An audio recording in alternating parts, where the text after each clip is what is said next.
Greetings of the day class, this is Miss Tabissum, and as you know that we have already started with non-finite verb and I have explained to you the infinitives in the earlier video. So let's start today with the further topics, that is participles. So let's recapitulate yesterday's lesson. The words which function as nouns and adjectives are non-finite verbs. Non-finite verbs remain unchanged irrespective of the number and person of the subject and the tense of the verb. Non-finite verbs are of three types: infinitives, participles, gerunds. An infinitive is a non-finite verb in its base form and is usually preceded by the word to. When an infinitive is without to, it is called a bare infinitive. So, today's topic of discussion is participle. What is a participle? It is not the main verb in the sentence. It doesn't function as verb in the sentence. So, what is participle? It functions as an adjective in the sentence. Remember, participles function as adjectives, that is, base form of verb plus ing. Now, let's see the definition of participles. Participles are verbs which perform the function of an adjective in a sentence. A participle is a verb form that can be used as an adjective to create verb tense or to create the passive voice. Let's see some examples. Growing children need proper nourishment. Watching his inspired performance, the audience began to clap. Here in the very first sentence, that is, growing children need proper nourishment. Here, need is the main verb and growing is the secondary verb in its ing form. And as it is describing the children, thus it functions as an adjective in the sentence, and so it behaves as a present participle in the sentence. The second sentence, inspired, is the participle. Participles are basically three types. They are present participle, past participles, and perfect participles. Now let's see the structure. Present participles have the form verb plus ing. Past participles have the form ed, d, t, n, n. Perfect participles have two forms, one in active, the other in passive. In active, it is having plus past participle form of the verb, that is the third form of the verb. And in passive, it is having been plus past participle of the verb.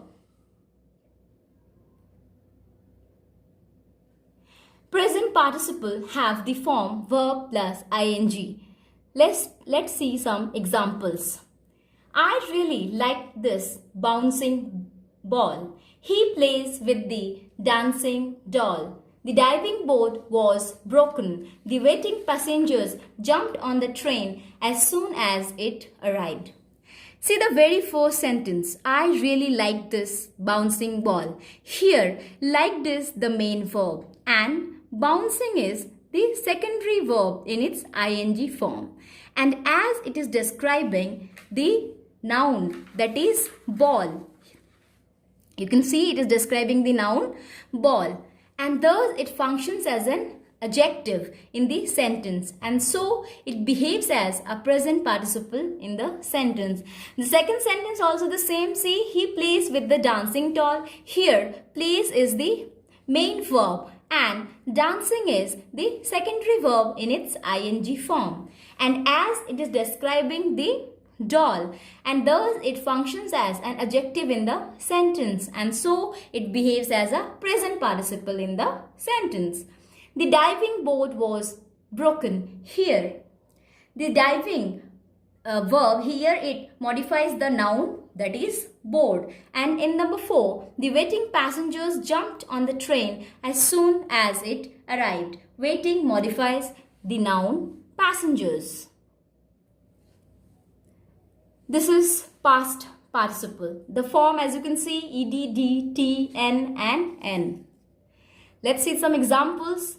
The broken doll could not be repaired. Here the main verb is repaired and broken is the verb in the third form. As you know, break, broke, broken. And here this broken is the secondary verb. Okay, as I have already said you that it is in the verb's third form and it is actually describing the doll. And thus it functions as an adjective in the sentence and so it behaves as a past participle in the sentence. In the second, the tired horse munched hay in its stable. Here the main verb is munched and the secondary verb is tired. And this tired, it is actually describing the horse and thus it functions as an adjective in the sentence and so it behaves as past participle in the sentence. See the third sentence, Sandhya's lost bag was returned by a stranger who had found it in the bus. So here the main verb is return and this one lost is the secondary verb here, that is in the third form. And as this secondary verb, this one is functioning as an adjective in the sentence and so it behaves as past participle in the sentence. And here goes perfect participles. Already I have said you that in perfect participles in the active we have having plus past participle form of the verb and in the passive we have having been plus the past participle form of the verb. And here goes the examples. Having finished his homework, he went to play. Having understood her mistake, she agreed to apologize. Having been attacked by the robbers once, we are extra careful now. Having been taught by Mr. Singh, we have understood the chapter on chemical reaction very well.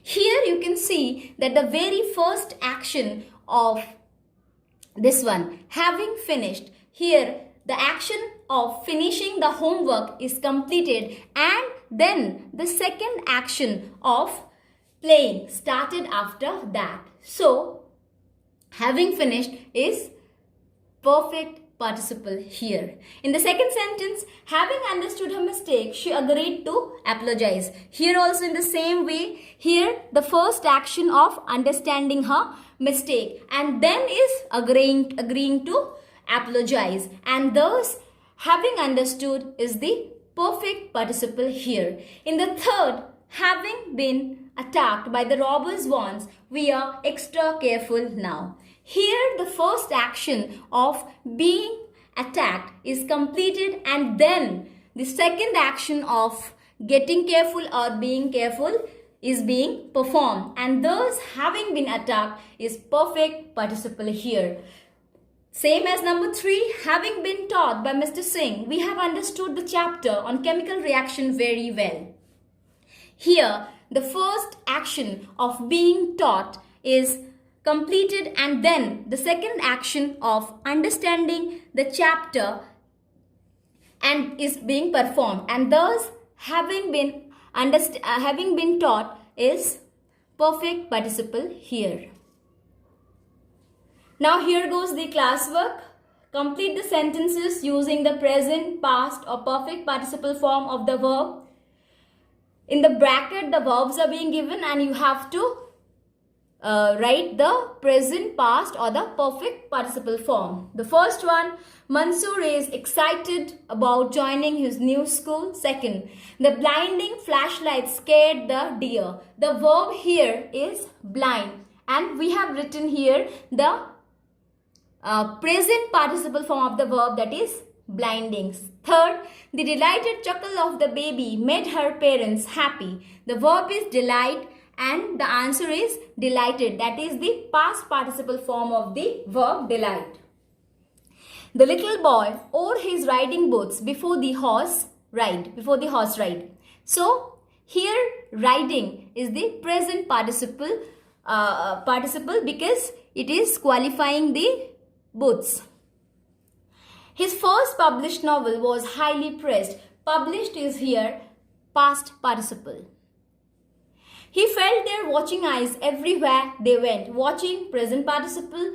The whipping child told us his name when we coaxed him. Whipping. The starving wolves growled at the sight of their prey. Starving. The defeated army bit a hasty retreat. Defeated. And defeated is past participle. Having lost the match, the players sat around glumly. Glumly means depressed, unhappy mood. So, having lost is here perfect participle. Fooled by his friends, Anuj felt very angry. Fooled, the repaired shelf was polished with a coat of varnish. Repaired. So, let's move to the next classwork. Rewrite the sentences after correcting the errors. And this is our classwork. See the very first sentence. I smell the cake coming downstairs for dinner. See, I smell the cake coming downstairs for dinner. So was the cake coming downstairs for dinner? Or it was I, the subject? So this sort of sentences are examples of misplaced participles. As you already know that participles, they modify either nouns or pronouns. The phrases or clauses containing the participle should be placed close to the noun or pronoun they modify to make the sentence grammatically correct. If placed incorrectly, they can completely change the meaning of a sentence, as you can see in the very first sentence. So the answer is coming downstairs for dinner, I smell the cake. Second, Parvati designed saris just for special customers with sequins stitched on them. Answer, Parvati designed saris with sequins stitched on them just for special customers. Third, freshly painted, Damien left the room to dry.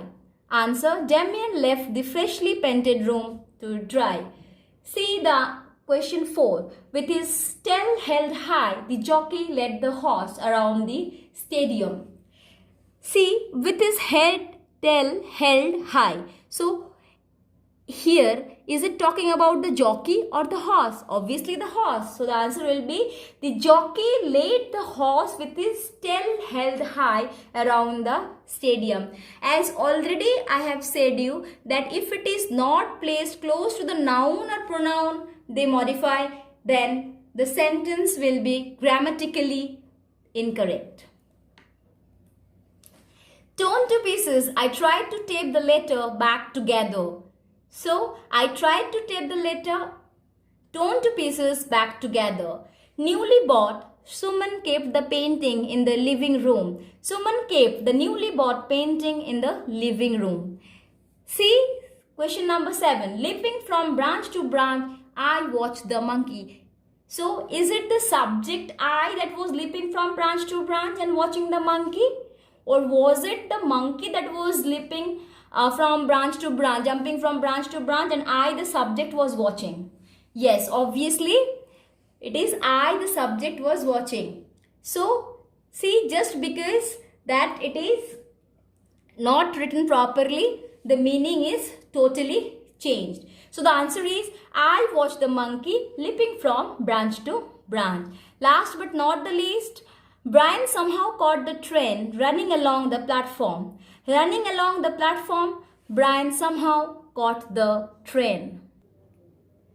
So children, tomorrow we will be doing the remaining topic, that is gerunds of non-finite verb.